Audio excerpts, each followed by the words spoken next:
semua orang Kristen akan mendukung seperti apa yang saya sampaikan. Hanya orang yang kurang belajar yang pasti enggak. Saya sampaikan ini. Pendukung. Mungkin ada data pendukung. Data pendukung tuh maksudnya tafsiran gitu. Bukan, iya, misalnya ada para pakar kekristenan yang dulu memahami. Semua orang Kristen akan menarasikan sama. Semua orang Kristen akan menarasikan seperti saya. Kalian percaya? Kristen itu banyak Roh Kudusnya beda-beda. Ya, baik oneness, baik Tritunggal. Tergantung gini. Tergantung siapapun yang mau mengartikan. Ya, baca kayak gini, yang lain baca kayak gitu. Nah, ini Roh Kudusnya beda. Percaya kalian? Percaya kalian kata-kata Obed bahwa mereka akan menarasikan sama? Enggak, mereka akan saling jambak. Saya yang paling mengenal batu di Mekah, tentu ada percakapan dong. Orang bagaimana seperti yang saya bilang tadi. Ya. Karena lafalnya Yohanes menghapus dosa dunia, sedangkan Kejadian 12 itu bukan penghapusan dosa, bukan. Itu tentang keselamatan. Setelah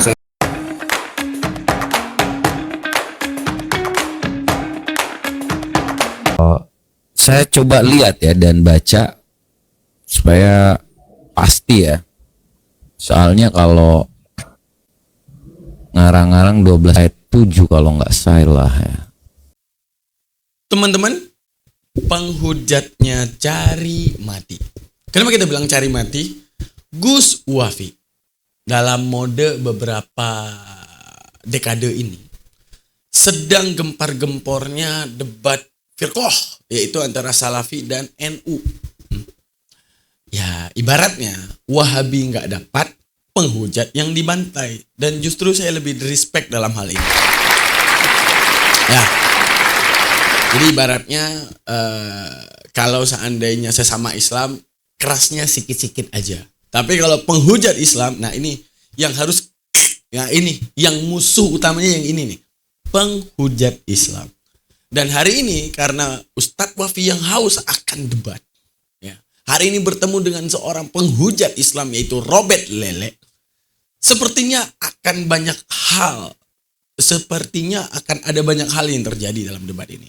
Oke, mari sama-sama kita lihat dan saksikan bagaimana Gus Wafi yang kehausan akan debat tiba-tiba bertemu dengan penghujat Islam kelas atas. Bagaimana setiap literasi akan dikuliti oleh Ustadz Wafi. Mari kita saksikan dan kita reaksi bareng-bareng. Tepuk tangan. Mari kita saksikan. Jangan lupa subscribe, like, dan komen teman-teman. Kita mulai. Karena gak mungkin istilah itu muncul tiba-tiba kan. Pasti ada rujukan dari perjanjian lama gitu loh.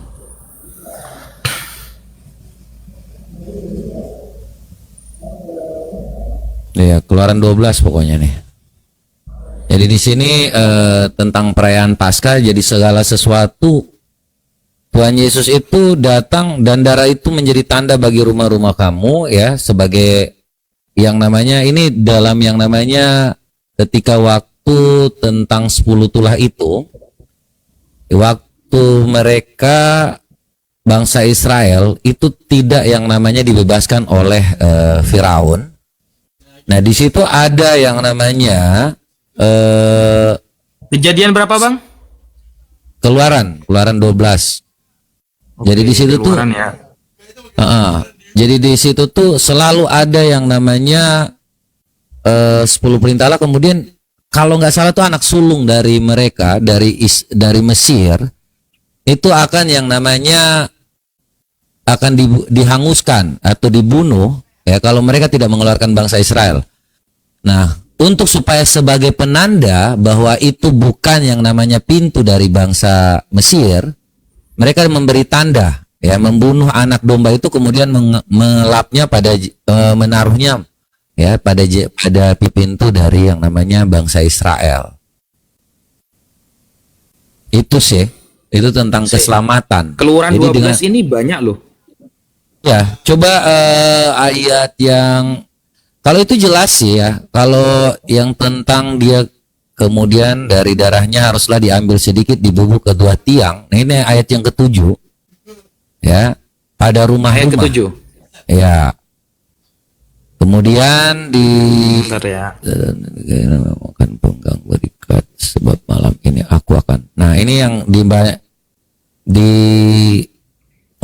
di ayat 12-nya, sebab pada malam ini aku akan menjalani tanah Mesir dan semua anak sulung dari anak manusia sampai anak binatang akan kubunuh. Dan kepada semua Allah di Mesir akan kujatuhkan hukuman, akulah Tuhan.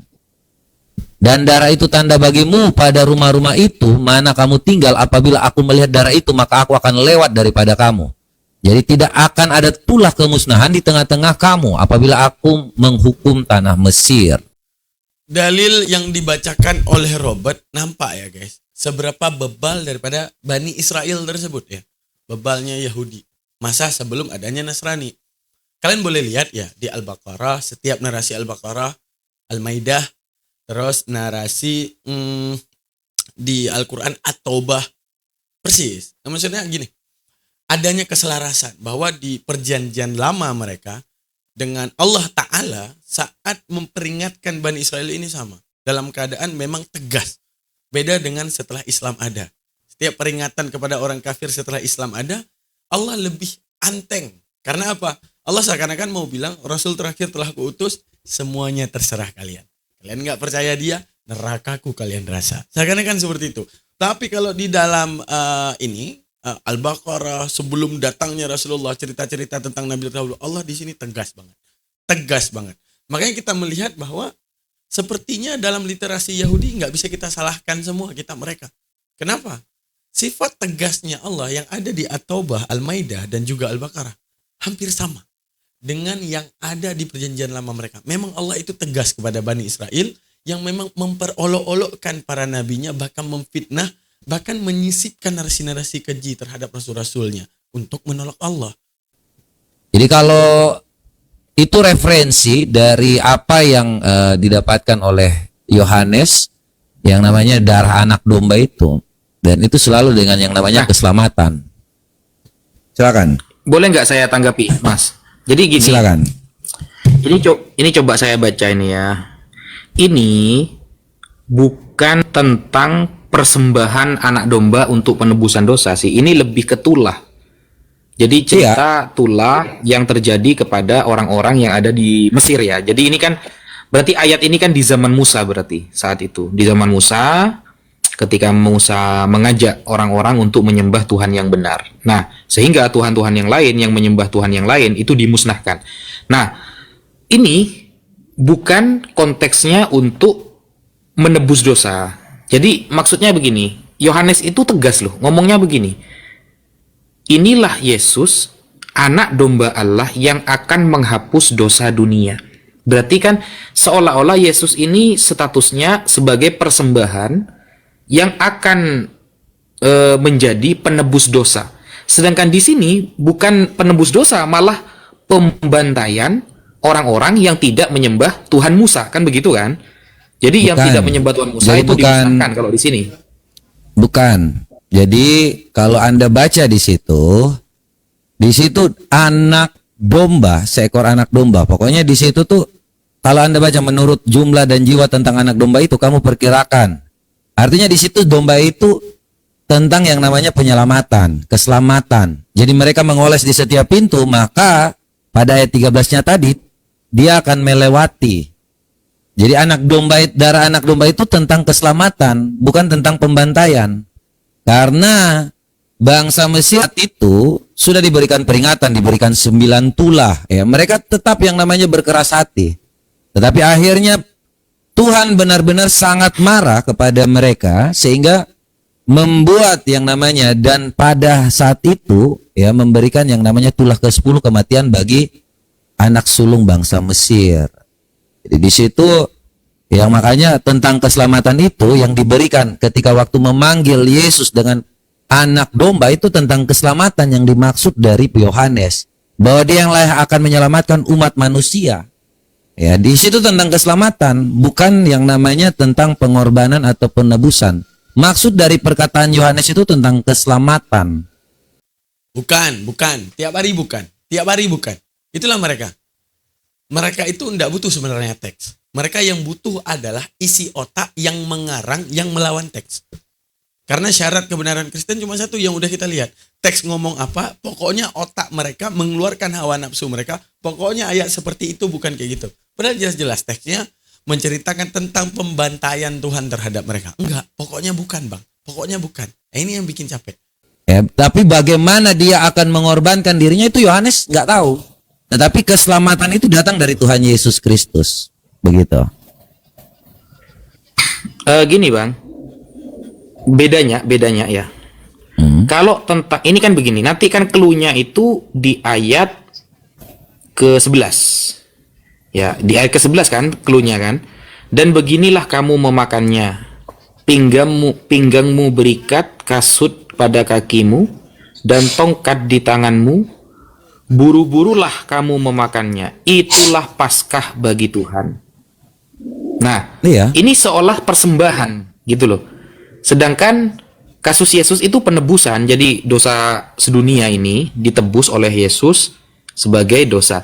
Kalau misalnya saya usul, kalau kalau kita ajukan ayat tentang Paskah, kayaknya nggak cocok karena Paskah ini bukan untuk menebus dosa, tapi untuk hadiah, gitu ya.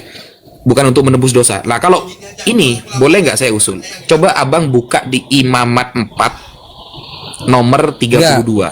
Mas, Begini. masuk ke sana nggak kira-kira? Enggak. Kalau jadi gini, ya, ini tolong turunkan yang satu supaya kita seimbang lah kalau mau diskusi. Supaya kita tunjukin data enak. Bet.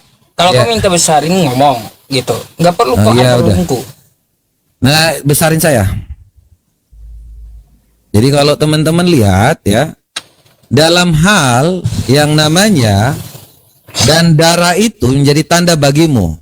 Nah, kalau Anda membaca Yohanes 1 ayat 29 di sini ya, itu bukan yang namanya Yohanes sudah tahu bahwa dia akan dikorbankan, tidak pernah.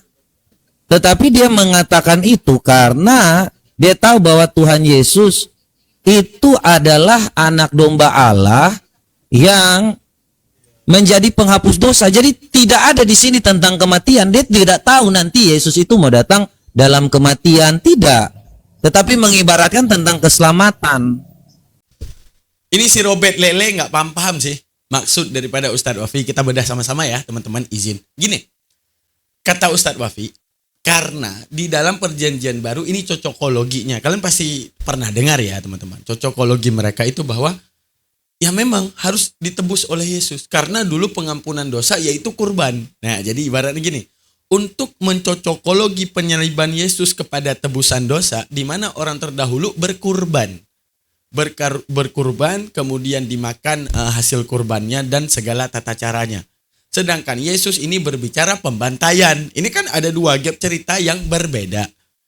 Nah Ustadz Wafi menanyakan. Kalau kamu mau mencocokologi ke kurban, di mana nyambungnya? Kan itu.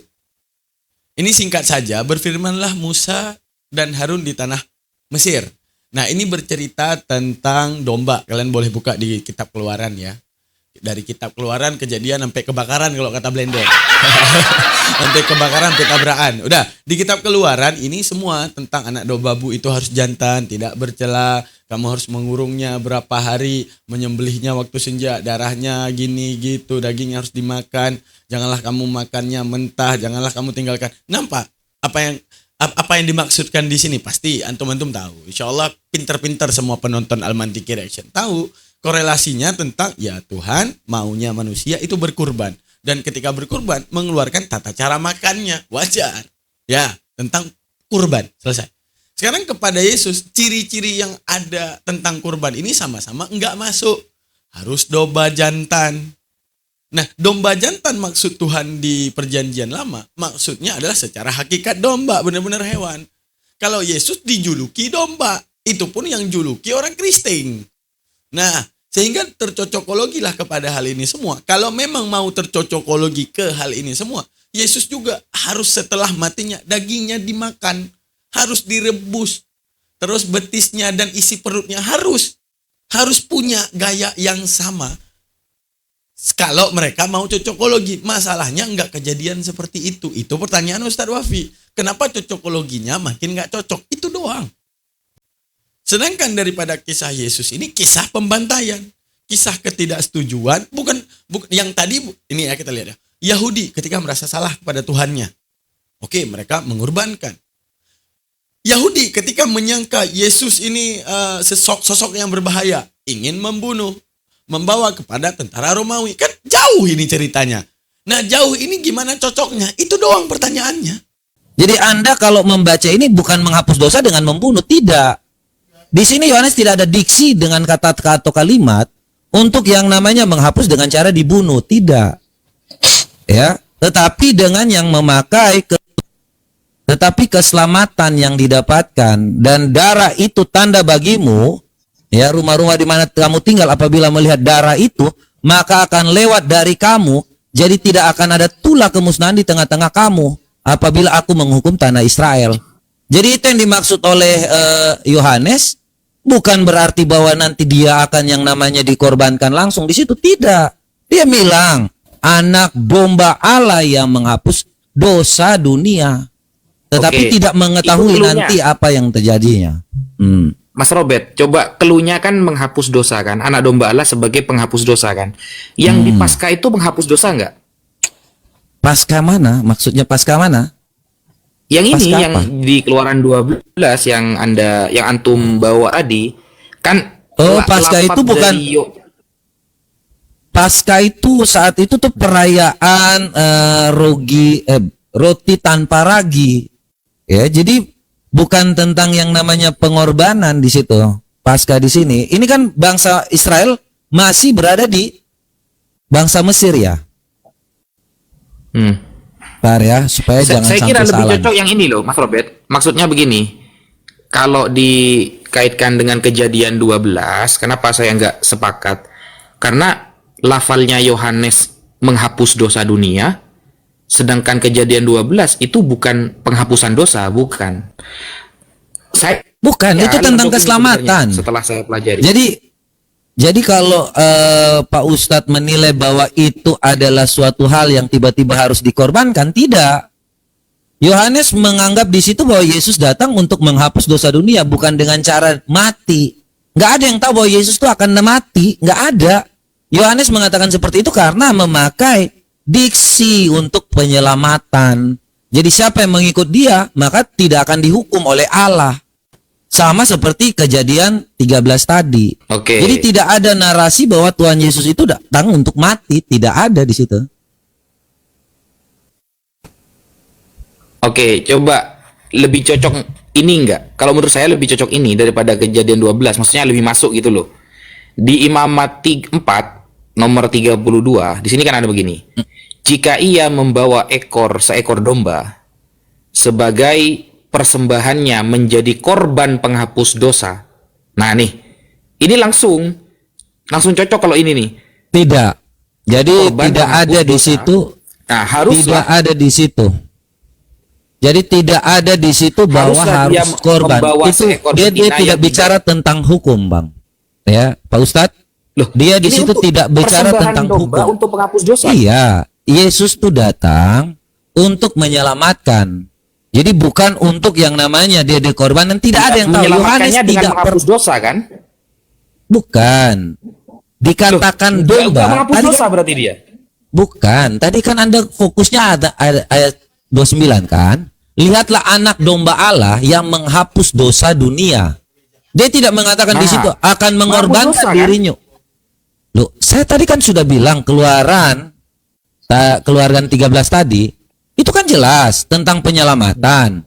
Yohanes memakai dasar Keluaran 12 ayat yang ke-13 tadi, ayat yang ke-7 Enggak. sampai 13 Anda tadi. memaknai itu penyelamatan itu dari mana? Soalnya penyelamatan itu ya dengan cara penghapus dosa, Mas. Kan lafadznya kan penghapus dosa. Iya, kan ini Ini kan loh. tentang yang Coba, namanya coba, menghapus ini. dosa dunia. Nggak tentang Iya, di menghapus imamat. dosa, Dia nggak berarti kan- bicara tentang yang namanya dia nggak ngomong tentang yang namanya di imamat, tetapi tentang keselamatan. Menghapus dosa dunia. Jadi Yohanes tidak pernah mengetahui bahwa Yesus tuh nanti akan menghapus dosa dengan cara yang namanya dibunuh. Tidak pernah. Tetapi tentang keselamatan. Itu namanya Pak Ustadz mau cocok logi. Bukan. Loh, bukannya Mas Mata Pisau ya yang cocok logi ya? Soalnya gini Mas Mata Pisau, lafadz dari Yohanes itu jelas-jelas menggunakan kata penghapusan dosa, bukan keselamatan. Iya, lalu- menghapus lalu dosa Mas dunia Patah bukan Pisau- berarti dikorbankan. Tidak ada kata Iya, korban saya di nggak bahas- sini. Gak bahas itu Mas Patah Pisau. Saya tidak bahas Yohanes tahu apa enggak Yesus akan mati di salib. Enggak, saya tidak bahas itu. Tapi lafadz dari Yohanes itu penghapus dosa. Yesus menghapus dosa. Apakah Iya, di kejadian 12 kasusnya menghapus dosa? Kan enggak. Itu yang pertama sebenarnya. Itu kritikan pertama. Coba yang kritikan abang kedua- Pak Ustadz baca darahnya ya. Jadi ketika waktu anak domba itu ditaruh di dalam pintu mereka tidak ada yang mati di situ. Makanya itu diselamatkan. Jadi siapa yang mengikut Yesus atau siapa yang mengikut anak domba itu, dia akan diselamatkan. Karena Lukas 2 ayat 11 malaikat itu sudah menyampaikan, hari ini telah lahir bagimu juru selamat Kristus Tuhan di kota Daud. Jadi kalau Anda bicara tentang Yohanes memakai kata imamat, tidak ada merujuk ke situ karena Yohanes melihat anak domba Allah, darah anak domba Allah itu, anak domba Allah yang dikatakan dalam Keluaran 12 tadi, itu sebagai yang namanya tanda sukacita bahwa Allah tidak akan menghukum mereka. Tidak ada di situ bilang Atau nanti gini Yesus aja akan dikorbankan, tidak ada yang tahu. Atau gini aja dah biar enak, biar tidak kesannya asumsi. Karena saya baca ini sama sekali di kejadian 12 Mas, itu gak ada kaitannya dengan penghapusan dosa. Keluaran 12 ya, Keluaran 12 ya, itu Iya. tentang yang namanya kalau Jadi gini kalau aja dah, kalau pertanyaannya tidak simpelnya ada gini. kalau tidak ada sebentar, kalau tidak ada hubungannya ya, tentu di situ apa hubungannya dengan anak domba di situ. Sedangkan kalau di imamat tadi apa? Tentang apa? Imamat tadi tentang apa?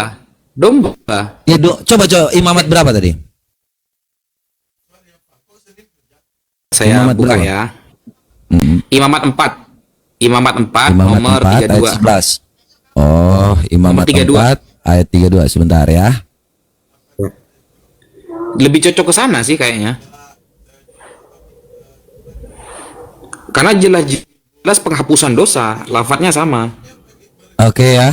Ini jika engkau membawa seekor domba sebagai persembahan, ya ini ya, menjadi korban penghapus dosa.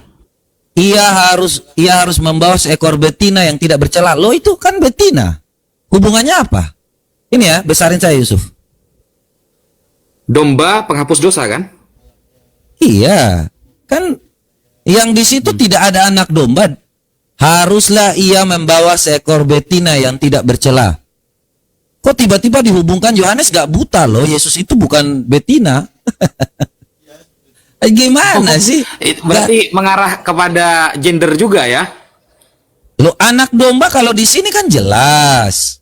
Ya, kalau pasca ini ketika Anda melihat di sini seekor, masing-masing seekor anak domba. Jadi harus dipahami apa yang dikatakan. Kalau Anda mau memakai kata anak domba di sini lebih jelas.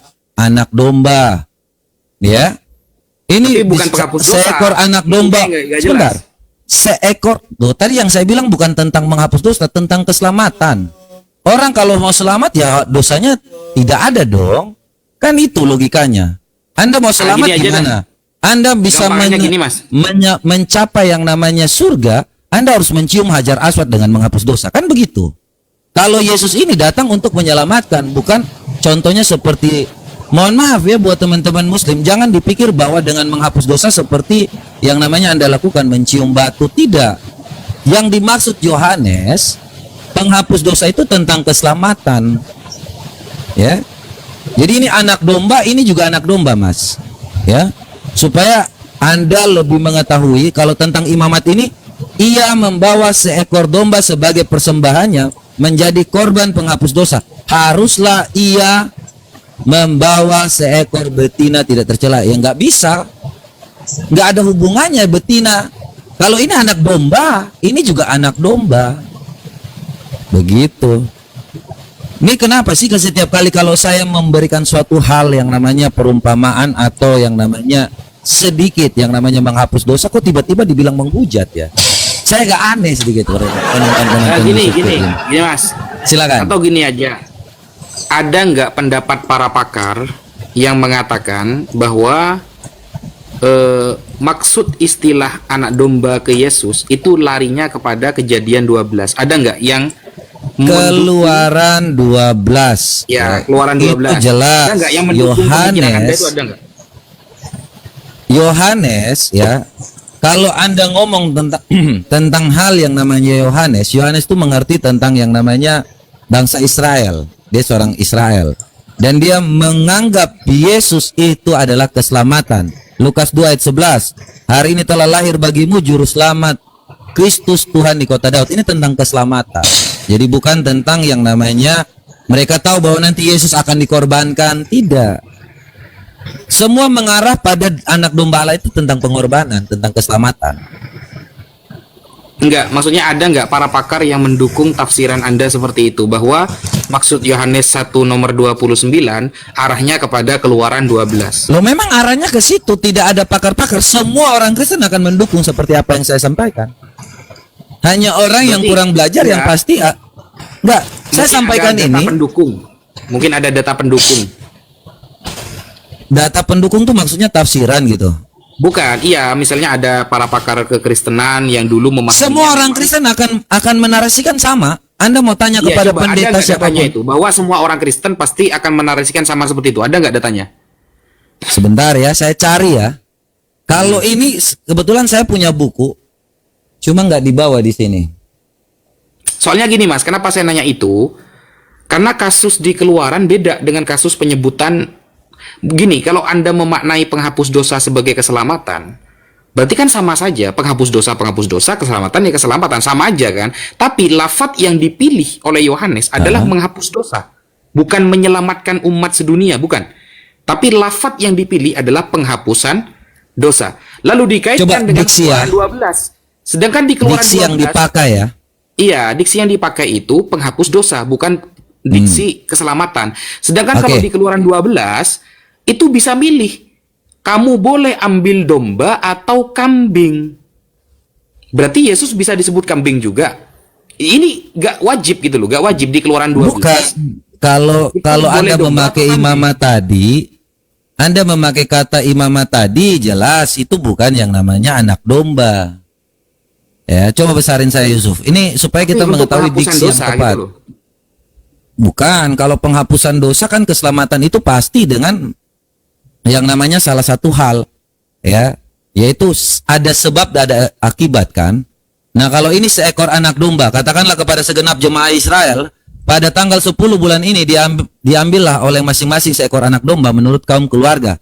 Seekor anak domba untuk tiap-tiap rumah tangga sampai kepada yang namanya, ya, kalau kita baca di sini daging yang harusnya dimakan, kemudian ini darah anak domba itu. Dan darah itu menjadi tanda bagimu. Ya, jadi Tapi jelas di sini apa belum yang ini dimaksud di sini. Kalau Anda hanya mencari tentang narasi bahwa menghapus dosa sama dengan imamat ini, maka itu tidak tepat. Ini tentang yang namanya persembahannya korban penghapus dosa. Tidak ada di sini bahwa dia yang namanya seekor domba, anak domba, tidak. Tetapi anak domba yang dimaksud ini pada Keluaran 12 ayat 13 sampai 17 ini lebih tepat. Bahkan sampai kalau teman-teman bisa melihat di sini ya tentang perayaan Paskah itu jelas. Ya, Tuhan Yesus apa yang ada terjadi saat itu ya merupakan waktu mau Paskah juga.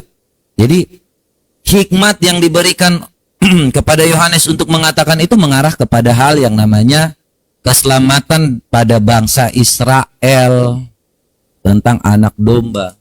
Berarti gak Betul. ada ya yang sependapat dari para pakar dengan cara berpikir Mas Mata Pisau ya?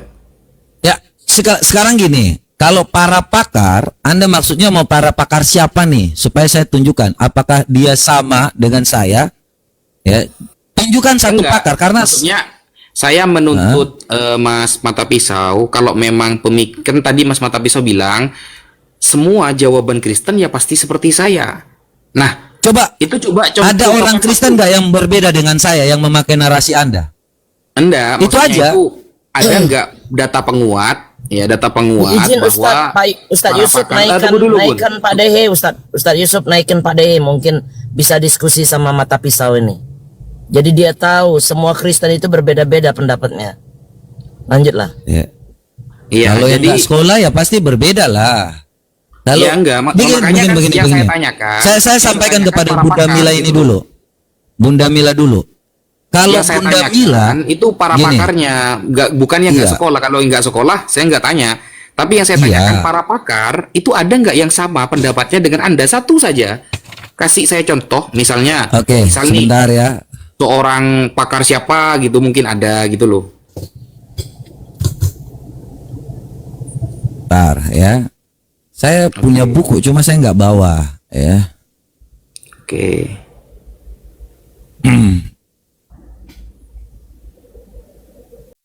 Tuh kan jangan dipotong-potong. Kalau orang lagi debat nggak boleh dipotong-potong. Detik dipotong-potong kayak gini, kita jadi asam. Tadinya udah berapi-api, udah manis ya, bumbunya udah cocok dan enak. Nah kalau dipotong kayak gini lah, jadi asam. Saya sering kayak gitu.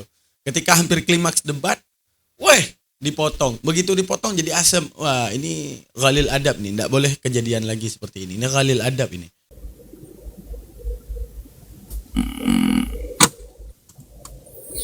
Mendukung tentang yang namanya Istilah anak domba dikaitkan dengan Keluaran 12 gitu. belum dapat saya ini. Nanti saya akan bukakan. Ya, saya masih cari ya, karena supaya kalau referensi saya itu pasti saya nggak mau yang abal-abal. Ya, Oke. tapi kalau saya punya buku, nanti saya kalau memang Anda mau diskusi selanjutnya, saya bisa bawa bukunya. Ya, karena memang saya pastikan tidak ada orang Kristen lain yang berbeda pendapat dengan saya, apalagi memakai narasi Imamat 4 ayat 32 tadi. Saya pastikan kalau ada orang itu yang memakai Imamat 4 ayat 32, ya, saya mau minta debat dengan dia. Gitu aja. Karena Oke. saya mengambilnya jelas. Berarti Oke. masih dicari dulu berarti ya. Iya, karena kan kalau Anda butuh pendukung, tentu kan saya menjawab dengan data nih. Sudah ada data kan, di mana referensinya ketika Yohanes 1 ayat 29. Saya tentu pernah membaca, ya, dan kalau Anda memakai Imamat 4:32 tidak akan pernah cocok. Ya, karena itu di situ bukan anak domba, di situ Anda hanya mau memakai tentang penghapus, sama dengan penghapus juga, ya. Tetapi Anda tidak yang namanya referensinya harus apa, anak domba atau apa. Ya, kalau Anda membaca Imamat 32 ini, ya, ini bicara lebih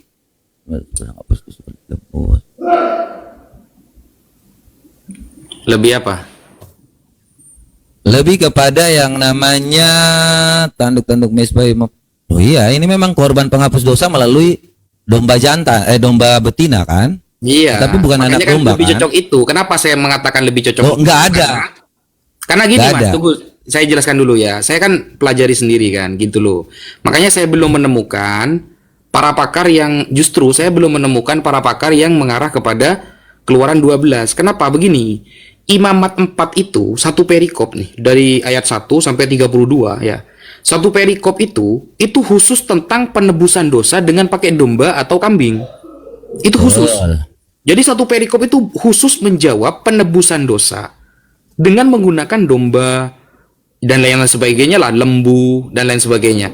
Nah, sehingga istilah Yesus dipanggil sebagai anak domba, ya, dan anak domba ini akan menghapus dosa dunia. Arahnya, satu-satunya cara arahnya yang benar-benar domba dan penghapus dosa ya di Imamat 4, Nggak ada. gak yang lain. Gitu. Nggak ada. Jadi kalau Anda fokus pada kata penghapus dosa itu tentang hukum. Tetapi kalau tentang yang namanya yang dimaksud oleh Yohanes itu, ya itu tentang keselamatan. Ya. Memang kalau Ibrani 9 ayat 22, ya, kita mengarahkan semuanya ke situ. Tetapi Yohanes itu tidak yang namanya mengetahui bahwa Yesus itu akan mati di kayu salib. Tidak ada yang pernah tahu. Bahkan malaikat pun tidak ada yang tahu. Ya, semua rencana Allah, rencana Bapa itu hanya Bapa dan Anak yang tahu. Makanya ketika waktu dikatakan di dalam hari ini telah lahir bagimu juru selamat Kristus Tuhan di kota Daud, kata malaikat itu, malaikat pun tidak ada yang tahu tentang yang namanya rencana Allah untuk keselamatan itu.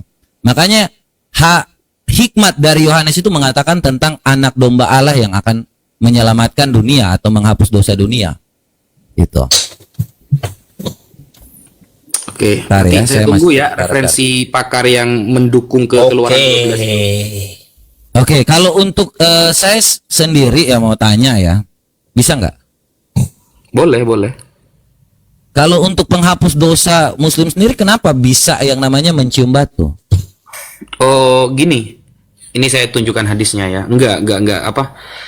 Enggak harus cium batu. Gini loh. Jadi arahnya itu begini, Bang. Bentar ya. Ini saya kasih hadisnya. Langsung hadisnya. Silakan. Oke.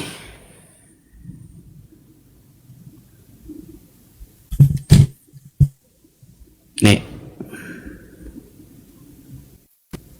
Kata balik ya.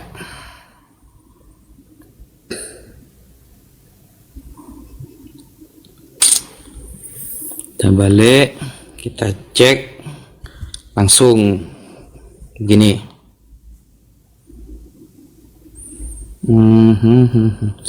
Jadi ini hadis yang disampaikan Rasulullah yang menjadi jawaban bahwa tidak harus mencium batu, enggak. Nah, bahkan Al-Quran, ini saya kasih Al-Quran lah, dosa hadis lah, bahwa antum buka surah Hud ayat 114, surah Hud ya, surah Hud ayat 114. Bismillahirrahmanirrahim. Wa aqimis salata tarafayin nahar wa zulafam minal laili. Dan dirikanlah sembahyang itu di kedua tepi siang, pagi dan petang. Nah, innal hasanat yudhibnas sayyi'at. Perbuatan-perbuatan yang baik itu menghapuskan dosa. Ya. Perbuatan-perbuatan yang baik itu menghapuskan dosa. Jadi, semua perbuatan baik itu dapat menghapus dosa. Dzalika dzikrul lidzakirin. Itulah peringatan bagi orang-orang yang ingat. Surah Hud ayat 114.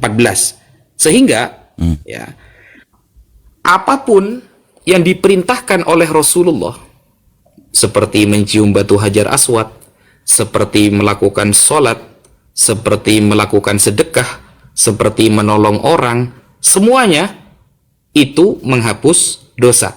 Bukan perintahnya. Misalnya saya harus bersedekah. Apakah sedekahnya yang menghapus dosa saya? Bukan. Tapi Allah menyuruh saya bersedekah, dengan sedekah itu menjadi wasilah Allah menghapus dosa saya. Allah menyuruh saya kalau umroh atau haji nyium batu Hajar Aswad, itu sunnah ya, bukan batunya yang menghapus dosa saya, tapi atas pekerjaan yang diperintahkan oleh Allah maka saya dihapus dosanya. Jadi semua pekerjaan baik gitu, Bang. Baik, saya tanggapi ya. Kalau tolong besarin saya Pak Ustadz, biar kita diskusinya. Nah, sampai ke momen menarik. Kita yang tahu Ustadz Wafi itu jago dalam hal menerangkan hadis karena banyaknya literasi dan kita para ulama ya. Kita tepuk tangan dulu Ustadz Wafi. Masya Allah. Nah, di balik hal ini yang harus kita saksikan bersama-sama teman-teman.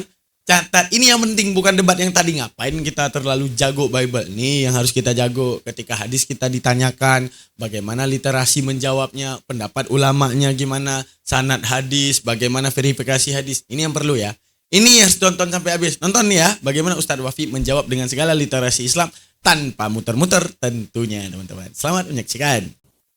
Ini ya, jadi kalau tentang menghapus kesalahan ya, dan laksanakanlah sholat. Ini kan untuk mendapatkan perbuatan baik, itu untuk yang namanya pahala ya, perbuatan-perbuatan baik. Tetapi untuk yang namanya di Musnad Ahmad 5364 ini, mencium rukun yamani dan rukun aswad itu menghapus dosa sehabis-habisnya.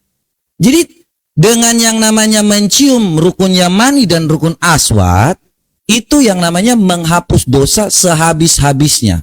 Kalau tadi dibilang bahwa ada di dalam Quran terkait dengan yang namanya hal seperti ini kan yang namanya perbuatan cari pahala gitu kan. Kalau ini habis-habisnya. Nah, ini yang menjadi pertanyaan saya ya, ketika waktu ada habis-habisnya ini, tahu dari mana Nabi Shallallahu Alaihi Wasallam ya mengetahui tentang menghapus dosa sehabis-habisnya ini?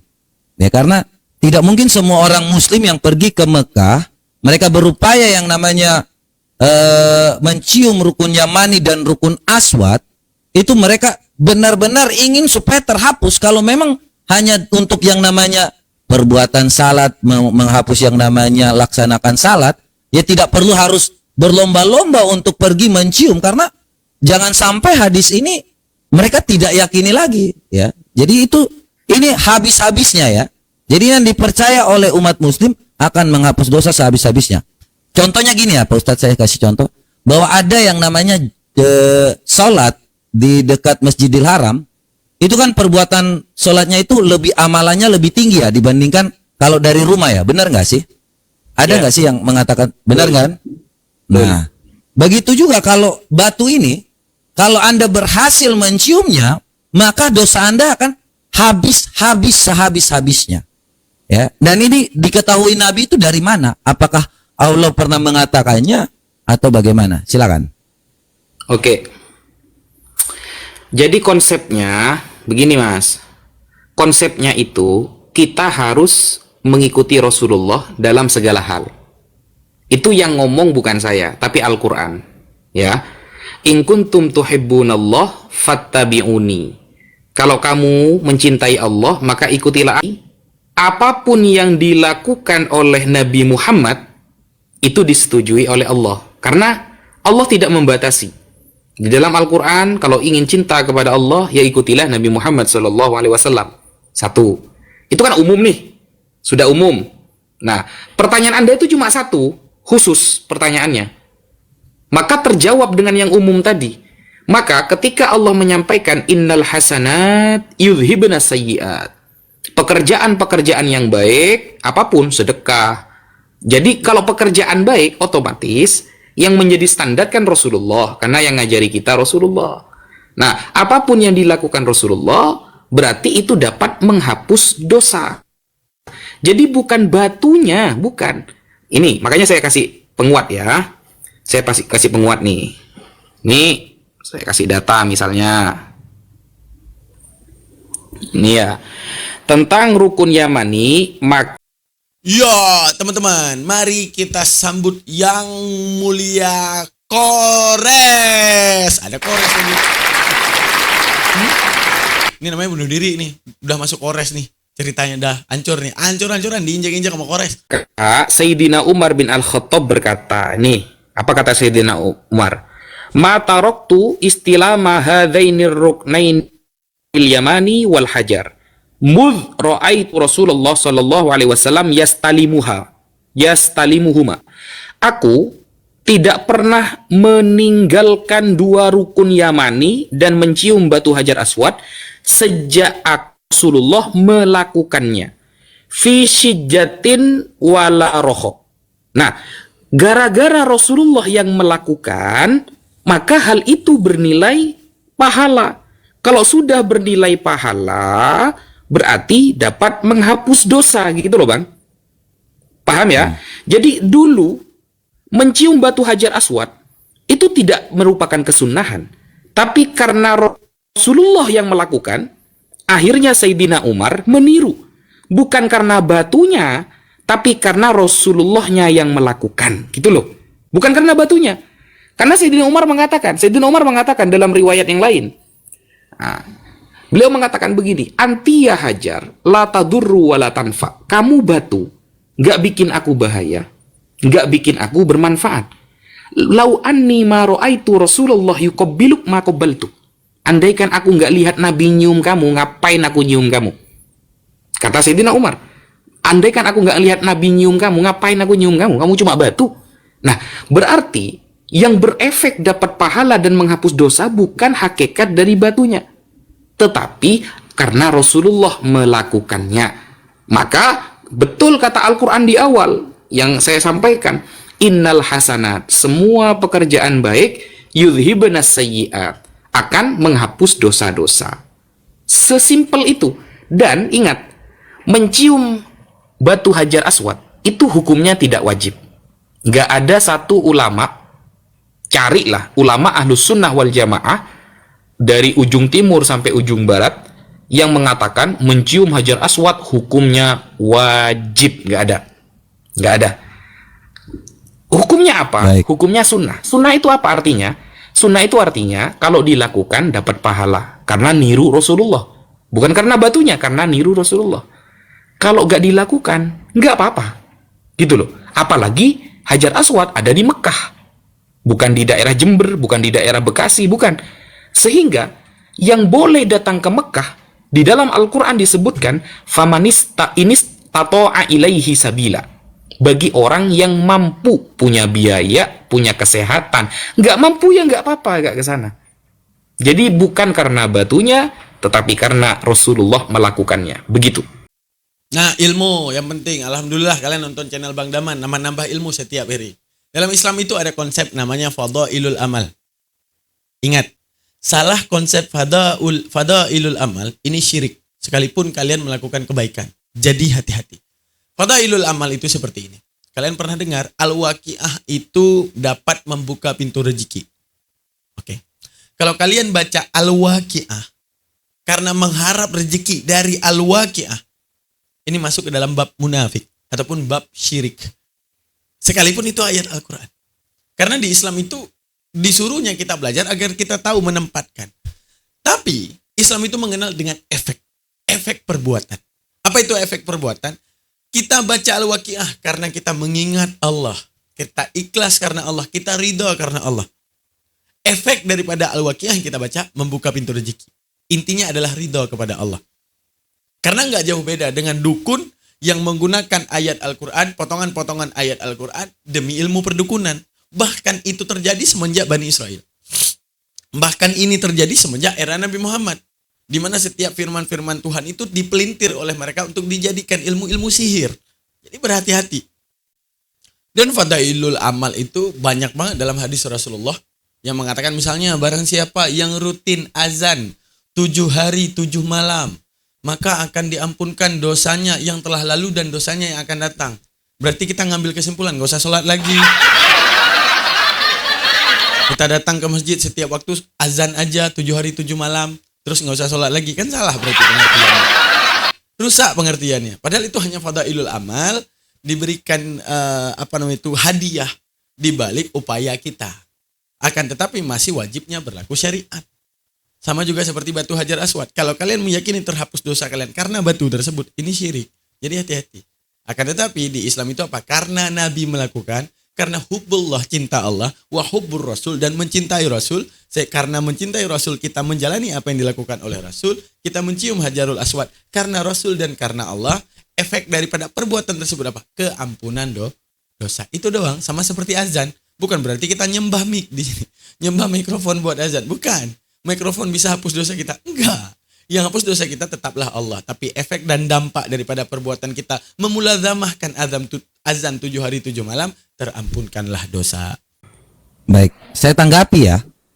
Iya, gak apa-apa. Terkait dengan hal seperti ini, karena memang ya kalau kita lihat ya di dalam tadi yang perkataan, tolong besarin saya Pak Ustadz.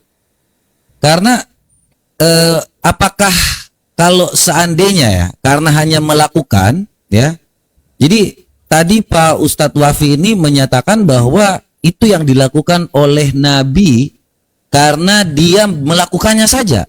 Ya tentu pasti ada yang namanya hal yang Nabi lakukan itu tidak mungkin semena-mena hanya karena mau melakukan saja.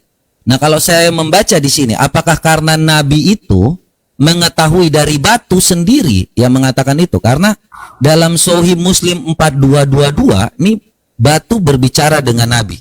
Ya, ini Sahih Muslim 4222. Rasulullah Shallallahu Alaihi Wasallam bersabda, sesungguhnya akulah yang paling mengenal batu di Mekah. Batu-batu itu memberi salam kepadaku sebelum aku diutus menjadi Rasul. Ya, aku ingat peristiwa itu. Jadi Bagaimana kalau seandainya dia tidak berbicara dengan batu di Mekah itu, dia tidak mengenal dekat dengan batu itu, ya, kalau dia tidak saling komunikasi, tentu orang kalau mau yang namanya berkomunikasi, mau dekat, ya tentu berkomunikasi.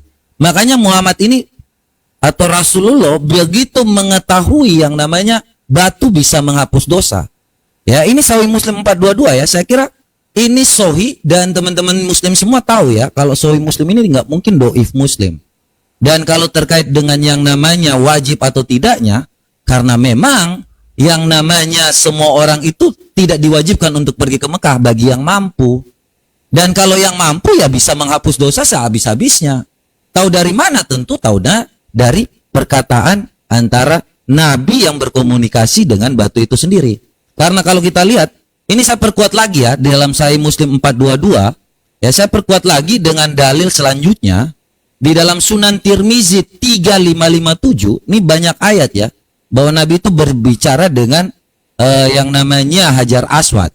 Ya, Rasulullah Shallallahu Alaihi Wasallam bersabda, sesungguhnya di kota Mekah terdapat sebongkar Hajar Aswad yang mengucapkan salam kepadaku pada malam hari di mana aku diutus. Ya, sedangkan aku benar-benar mengingat peristiwa itu. Ya, masih banyak lagi sebenarnya. Dalil-dalilnya di sini juga memang ada yang mengatakan dalam yang namanya Musnad Ahmad 19912. Jadi batu itu sebongkar batu di Mekah memberi salam kepada Muhammad dan sangat dekat. Ya, jadi kalau teman-teman melihat kenapa bisa yang namanya berbicara dengan bisa mengatakan bahwa batu itu bisa menghapus dosa, tentu mengetahuinya dari batu dong. Ya, kalau tanpa yang namanya nggak mungkin yang namanya asal-asal sehingga dia tidak mengatakan, dia hanya mengatakan bahwa ya asal-asal aja gitu. Kalau nggak tahu itu nggak mungkin kan Nabi itu melakukan segala sesuatu tanpa sepengetahuannya. Saya kira silakan demikian. Boleh saya tanggapi ya? Silakan. Dibesarin Ustadz Yusuf. Jadi yang pertama, jangan dicampur-campur hadisnya Mas Mata Pisau. Yang Anda tanyakan itu adalah batu Hajar Aswad. Sedangkan yang Anda baca hadisnya itu bukan batu Hajar Aswad, tapi ada sebongkah batu di daerah tersebut. Itu bukan Hajar Aswad. Coba antum buka di syarah hadis ya, di penjelasan hadis itu bukan batu Hajar Aswad, bukan. Ini beda. Sebentar, saya potong ya. Di Tirmizi 3557 di sini. Ini hadis keterkaitan, di Muslim. Karena kamu kan Muslim, iya, yang pasti sahih tuh. Muslim iya, kan. Ini hadis terkait. Coba Ustadz Yusuf kita bukain ya. Jadi ini hadis terkait yang disampaikan sendiri terkait dengan yang Sahih Muslim ini. Halah, saya udah tahu hadisnya teman-teman. Udah tahu, udah hafal gue. Saya udah sering debat sama dia. Nggak ada, ujung-ujungnya tentang batu-batu berikan salam kepada Rasulullah. Batunya nggak ngomong apa-apa. Si Robert mengeluarkan fitnahnya dia kepada batu tersebut. Seakan-akan batu itu ngasih tahu bahwa dia ngapus dosa. Padahal itu bukan batu Hajar Aswad. Terus dia mencocokologi bahwa pemberitahuan batu-batu minta disembah lah. Kayak gitulah. Intinya, udah hafal. Robert ini nggak lepas dari Al-Hijr ayat 6. Batu-batu berikan salam. Cium batu.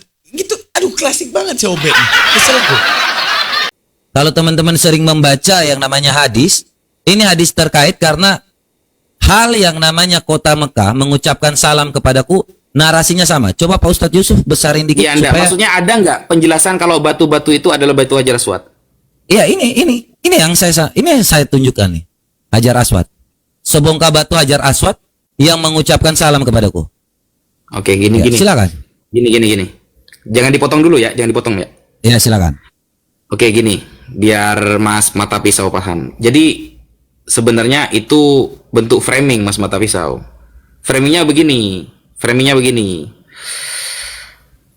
Anda mengatakan bahwa dari mana Nabi Muhammad melakukan ini?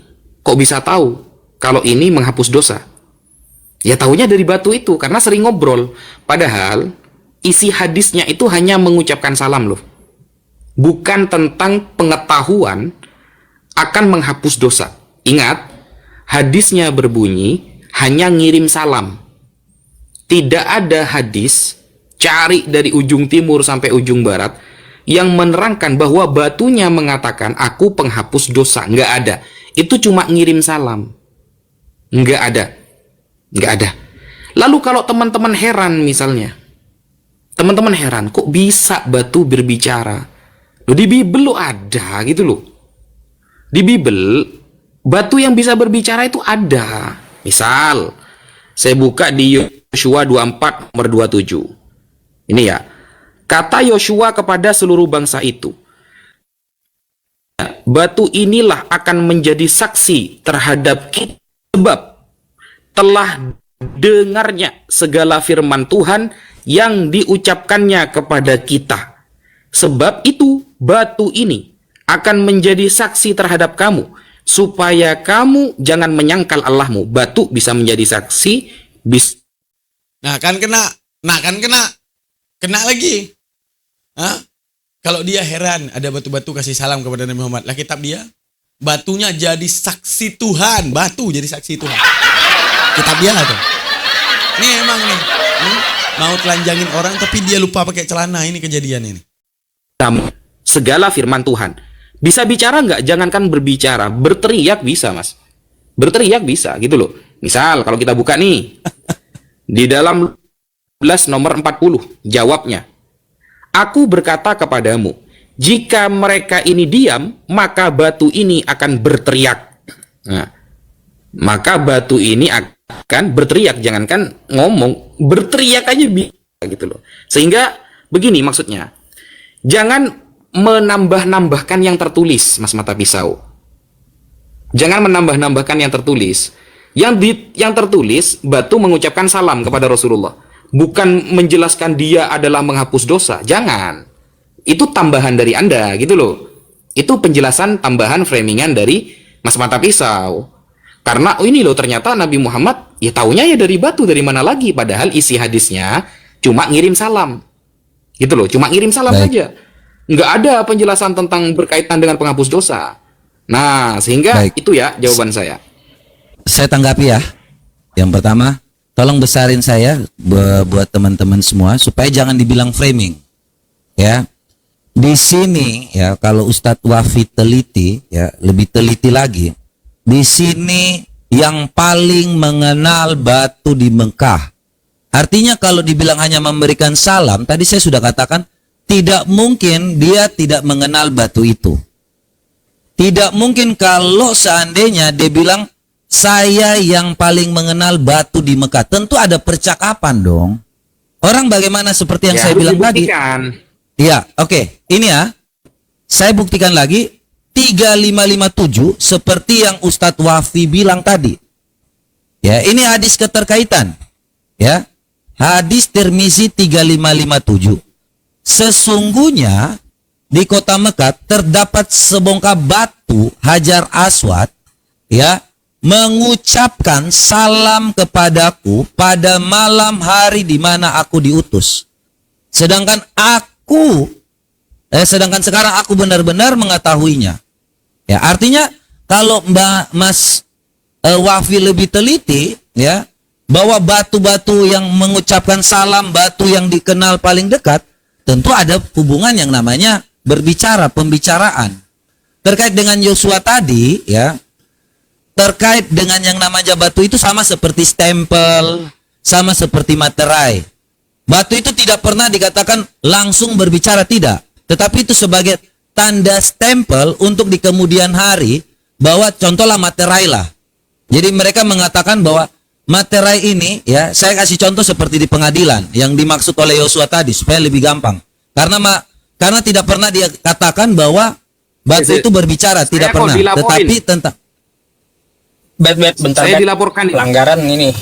Iya, pelanggaran Ustaz. Saya dilaporkan ini. Iya. Siapa yang laporin saya, weh? Jangan marah loh. Jelasin pakai Islam kok, Ustaz Wafi. Assalamualaikum warahmatullahi wabarakatuh. Salam. Assalamualaikum warahmatullahi wabarakatuh. Iya. Saya turun dulu. Malam. Ini kok, aduh, mau ada. Kalau dibiarin. Nah teman-teman, udah selesai section pertama, yaitu mode Ustadz Wafi. Section kedua, yaitu dihadapi Kores. Nah ini yang kita tunggu-tunggu ya nggak guys? Anjay. Cuman ini udah sejam ya videonya, kita lanjut part 2 ya. Di part 2 kita akan melihat bagaimana kemudian pembantaian daripada Kores, karena ini orang udah mulai ngeyel. Karena Robert ini mau dalam live-nya, cuma Oten gak bosan-bosan ya guys ya.